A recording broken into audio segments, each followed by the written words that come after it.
Hello students, welcome back to another video from my YouTube channel, that is Vipin Chhabra Chemistry and Biology Tutorial. Today we will talk about a important topic, rancidity. This is the last topic of first chapter which is rancidity. तो क्या होती है rancidity?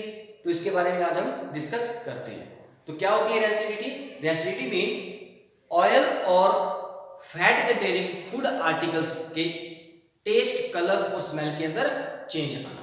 जो भी oil containing food articles हैं, वो food articles, वो खाद्य पदार्थ, वो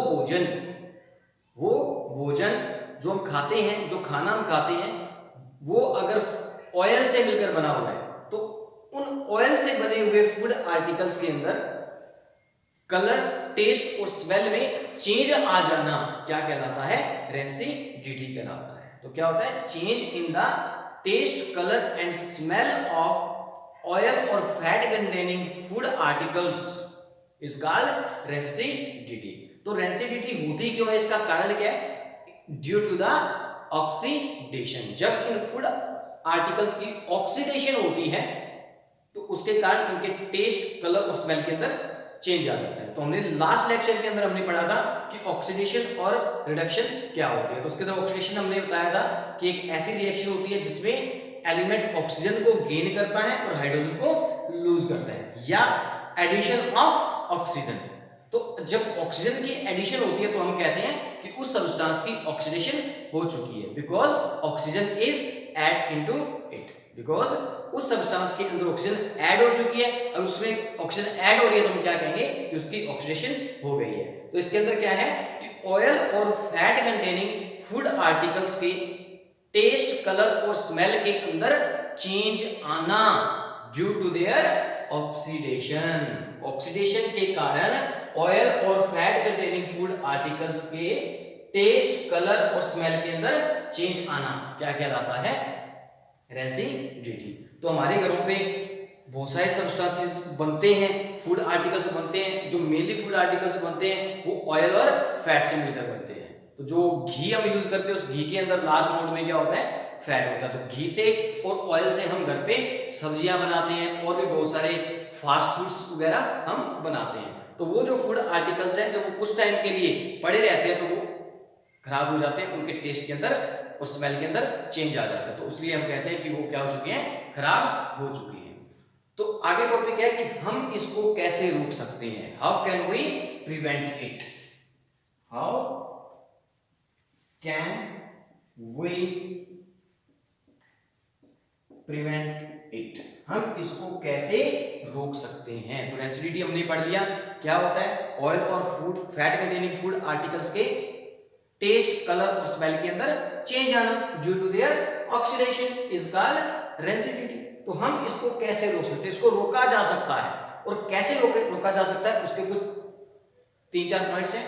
उन पॉइंट्स को डिस्कस करते हैं कि कैसे इसको रोक सकते हैं. First point, by keeping the food articles into airtight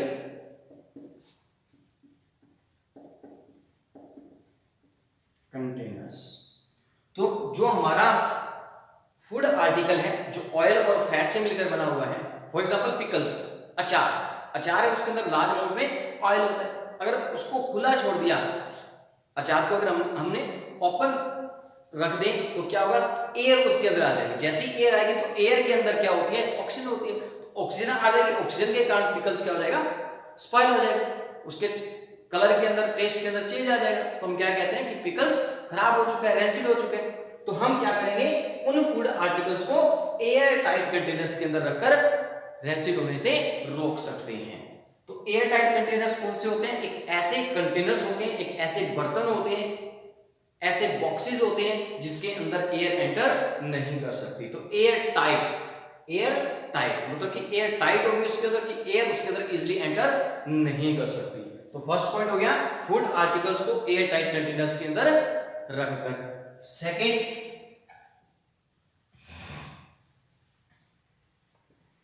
by using inert gas like nitrogen gas. Nitrogen gas is a inert gas. Inert gas means कि नाइट्रोजन गैस एक ऐसी गैस है जो किसी भी एलिमेंट के साथ या किसी भी सब्सटेंस के साथ इजीली रिएक्ट नहीं करती, किसी भी एलिमेंट के साथ रिएक्ट नहीं करती। 9th क्लास के अंदर हमने 3rd चैप्टर के अंदर एटम और मॉलिक्यूल्स, एक 4th चैप्टर पढ़ा था स्ट्रक्चर ऑफ एन एटम, उनके अंदर हमने पढ़ा था कि noble gases are inert gas, कि नोबल गैसेस जो होती है वो इनर्ट गैस होती है। क्यों होती है? क्योंकि उनके आउटर शेल में इलेक्ट्रॉन्स कंप्लीट होते हैं, तो कंप्लीट होते हैं तो ना इलेक्ट्रॉन गेन करती ना इलेक्ट्रॉन लूज करती, तो वो अनरिएक्टिव होती है, तो वो किसी के साथ भी रिएक्ट नहीं करती। तो जो अनरिएक्टिव एलिमेंट्स होते हैं उनको हम इनर्ट एलिमेंट्स कहते हैं। तो यहाँ पे हम गैस की बात करें तो ये गैस कैसी होगी? इनर्ट गैस या नोबल गैस। उसका एग्जांपल क्या दिया? Nitrogen gas. जो हमारे फूड आर्टिकल्स हैं उन फूड आर्टिकल्स के अंदर नाइट्रोजन गैस भरकर, फॉर एग्जांपल बाजार से हम लेस, चिप्स और कुरकुरे लेके आते हैं, जो भी स्नैक्स के पैकेट्स आते हैं तो उनके अंदर स्नैक्स कम होता है और एयर ज्यादा होती है।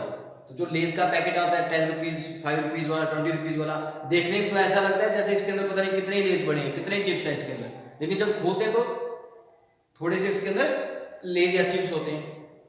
लेकिन वो ऐसा लगता क्यों है कि जैसे लगता ऐसे है जैसे इसके अंदर बहुत सारी चिप्स पड़े हैं। क्यों लगता है? क्योंकि इसके अंदर एक एयर होती है, जैसे हम ओपन करते हैं तो वो हवा वहां से बाहर निकल जाती है। तो वो जो एयर है वो एयर कौन सी? Nitrogen gas.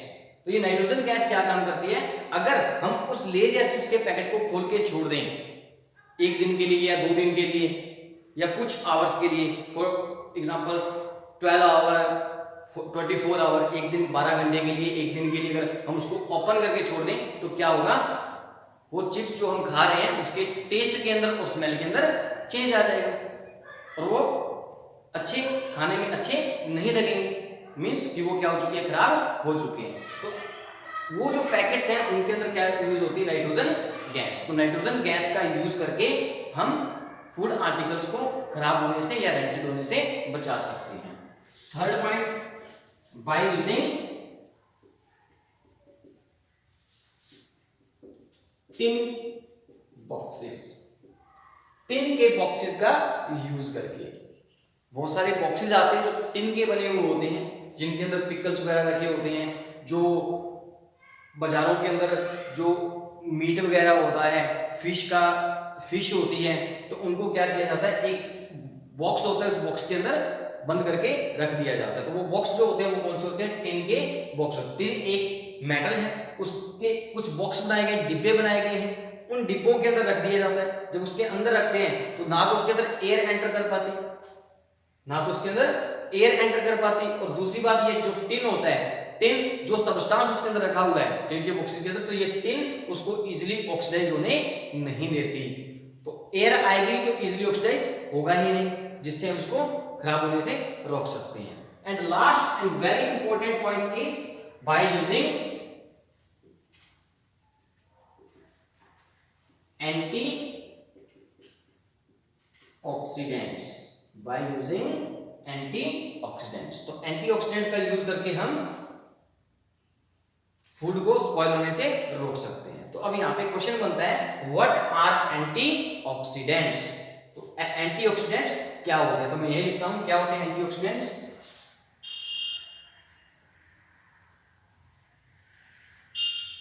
तो क्या होते हैं anti oxidants?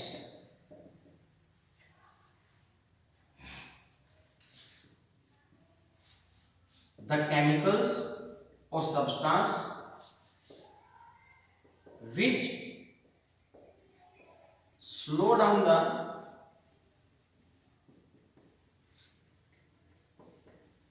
rate of oxidation। एक ऐसे सब्सटेंसेस या ऐसे केमिकल्स जो ऑक्सीडेशन की रेट को स्लो कर देते हैं, उनको हम क्या कहते हैं? Anti oxidant. ऑक्सीडेंट मतलब ऑक्सीडेशन, एंटी मतलब अगेंस्ट, जो ऑक्सीडेशन के अगेंस्ट होते हैं, जो किसी भी सब्सटेंस की ऑक्सीडेशन को स्लो कर देते हैं। तो ये वो केमिकल्स होते हैं जो ऑक्सीडेशन की रेट को स्लो कर देते हैं। रेट मींस कि अगर ऑक्सीडेशन जल्दी हो रही है तो वो उसको क्या कर देगा, स्लो कर देगा। जल्दी हो रही है तो मतलब इसका रेट क्या है, ज्यादा है, कि जल्दी खराब हो रहा है, जल्दी ऑक्सीडाइज हो रहा है तो रेट इसका ज्यादा, अगर धीरे हो रहा है तो इसका रेट कम। तो ये क्या काम करते हैं ये केमिकल्स ऑक्सीडेशन की रेट को, रेट या यहाँ पे क्या लिख सकते हैं, स्पीड भी लिख सकते हैं। तो ये क्या काम करते हैं, ऑक्सीडेशन की स्पीड को स्लो डाउन कर देते हैं। तो वो सब्सटेंस जो ऑक्सीडेशन की स्पीड को स्लो डाउन करते हैं उनको हम क्या कहते हैं, एंटीऑक्सीडेंट्स कहते हैं। तो इसके एग्जांपल्स क्या हैं, इसके दो केमिकल एग्जांपल्स हैं। First is BHA and second is BHT। These are the examples। तो BHT क्या होता है, butylated hydroxy anisole. BHA is the butylated hydroxy anisole and BHT is the butylated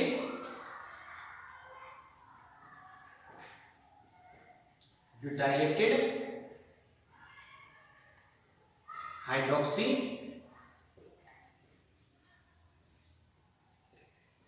toluene।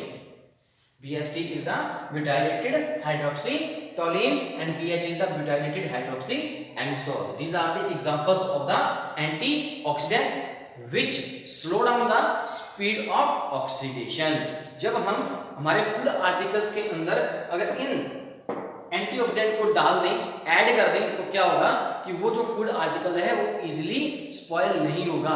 क्यों नहीं होगा, बिकॉज ये सब्सटेंसेस क्या काम करते हैं, जो ऑक्सीडेशन की रेट है उसको स्लो कर देते हैं। अगर ऑक्सीडेशन होगी तो वो धीरे धीरे होगी तो उसको स्पॉइल होने में बहुत ज्यादा टाइम लग जाएगा। तो this is all over about the rancidity and how can we prevent it, और किस कारण से ये रेंसिडिटी होती है। तो ये फर्स्ट चैप्टर हमने डिस्कस किया। यहाँ पे ये लास्ट टॉपिक था और इसके साथ ये चैप्टर हमारा खत्म होता है। इस चैप्टर का सिर्फ एक टॉपिक रहता है, बैलेंसिंग। लास्ट टॉपिक जो मेन हमने छोड़ा था बीच में वो क्या है, बैलेंसिंग। तो इसके बाद हम इस चैप्टर का जो टॉपिक बैलेंसिंग है ये स्टार्ट करेंगे। वेरी इंपॉर्टेंट टॉपिक है, CBSE as well as Haryana board दोनों के अंदर बैलेंसिंग पे 2 या 3 मार्क्स का एक क्वेश्चन आता ही आता है। एग्जाम के अंदर 2 या 3 मार्क्स का एक क्वेश्चन आना ही आना है, सिर्फ और सिर्फ बैलेंसिंग का। और इसके बाद हम सेकंड चैप्टर स्टार्ट करेंगे, acid base and salts. I hope आपको ये लेक्चर समझ आया होगा। Thank you and have a nice day.